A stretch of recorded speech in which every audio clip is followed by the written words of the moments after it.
The news day continues here on One News Now. I'm Riza Diaz. Several schools in the Bicol region are now gearing up for Monday's election. Let's get more details. We have Gerald de la Peña. He's reporting to us over the phone from Magarao, Camarines Sur. Gerald, good afternoon. Can you tell us the latest on the preparations for tomorrow? Well, Riza, many teachers who will act as poll workers here in Camarines Sur are getting busier for tomorrow's election. Here in Naga City, teachers at Santa Cruz Elementary School have started posting the names of voters outside the precinct. They have also started preparing chairs inside the precinct and all the needed paraphernalia. Electric fans are placed near the vote counting machines to prevent them from overheating. They added annotations on some of the names as well, indicating if they are dead or just moved to another voting center. These all aim to ensure that they will not be stressed out come Monday, considering that it will be a very long day. At Julian Meliton School, the biggest polling center in Naga City, teachers were barred from entering the premises and were told to instead do the preparations for the elections tomorrow as early as 4 a.m. In Magarao Town, on the other hand, preparations have begun as early as yesterday. This is also the place where Vice President Leni Robredo, who is gunning for the country's top seat, is set to cast her vote. These are teachers from other schools have yet to start preparing their paraphernalia, but it is also worth sharing that many schools here in Camarines Sur are already manned by police personnel. Riza.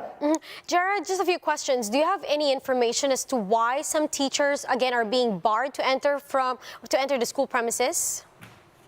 Well, Riza, we don't have any information, but based on what we have gathered from this one particular school, they said that I think it varies from one principal to another. They said that it is the order of this particular principal for them to just start their preparations tomorrow morning. Riza. Jared, how are authorities ensuring that VCMs or the VCMs rather are secure without the presence of, again, trained poll workers?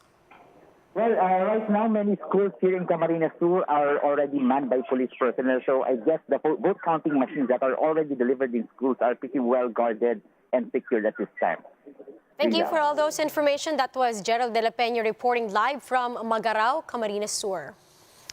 Meanwhile, local police have inspected the Mariano Marcos Elementary School in Batac, Ilocos Norte, where presidential front-runner Bongbong Marcos will be voting. Now, this will also be the polling place for his wife, Attorney Liza Araneta Marcos, his mother, Imelda Marcos, and nephew, Ilocos Norte Governor Matthew Manotoc. Now, authorities have already designated an area for the members of the media. The BJMP conducted a simulation exercise of the voting process for over 30,000 persons deprived of liberty who are registered voters. Director Alan Iral supervised the run-through at the Manila City Jail where they showed the voting process from start to finish. Now, this includes security checks and health protocols for the PDLs. Now, Iral said the simulation aimed to ensure that they are prepared and to avoid a potential COVID-19 super spreader event. The BJMP voting period will be from 6 in the morning till 2 in the afternoon tomorrow.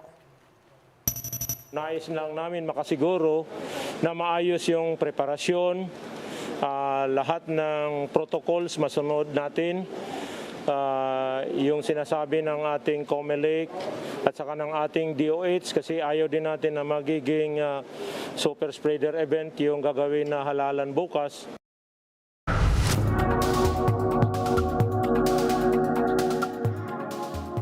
An expert says the number of minority-owned businesses in the United States has drastically dropped due to the COVID-19 pandemic.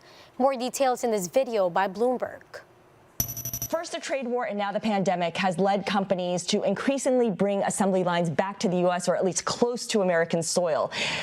Can you talk a little bit about your organization's mission and how important it is for companies overall to partner with a minority-owned business versus going with just the guys who can do it the fastest, the most reliably, and perhaps even the cheapest? Thank you, Scarlett. I'm honored to be here today. Yes, so the National Minority Supply Development Council, our mission is to be the growth engine for minority-owned businesses that includes the Black, Hispanic, Asian American, and the Native American, and also help our corporate members. We have 1,500 of them advance economic equity by doing more businesses with minority-owned businesses. And you asked a question about why.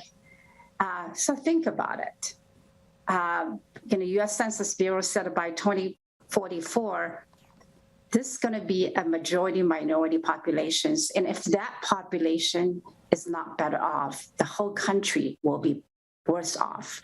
And you pointed out, during the early month of pandemics, I have data right here that, the number of active Black, Latino, Asian business owners dropped by 41%, 32%, and 26% respectively. So this is a national emergency for us to utilize minority-owned businesses. Right. My question to you, though, is when does being a minority-owned business help these small businesses versus hurt them?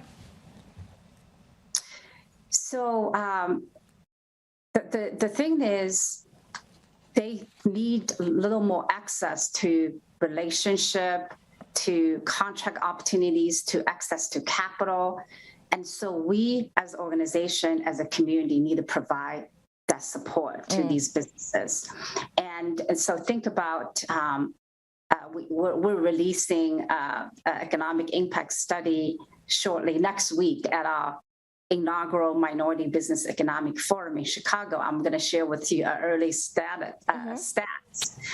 It showed that the economic impact study showed average employee composition for minority-owned businesses certified by us held steadily at 70% of minority employees. Right.